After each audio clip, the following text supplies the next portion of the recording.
അബുല്ലാസ്, നിനക്ക് ഇഷ്ടപ്പെട്ട ഒരു പെണ്ണിനെ മക്കയിൽ നിന്നിട്ട് തിരഞ്ഞെടുക്കൂ.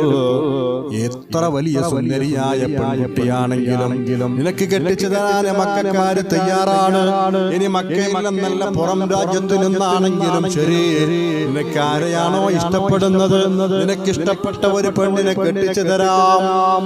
അബുല്ലാസ് പറഞ്ഞു, വേണ്ട വേണ്ട, എന്റെ ഭാര്യ സൈനബയാണ്. ആ സൈനബാക്ക് പകരം പകരാൻ ഇനി മറ്റൊരു പെണ്ണിന് എന്റെ മനസ്സിൽ സ്ഥാനമില്ല.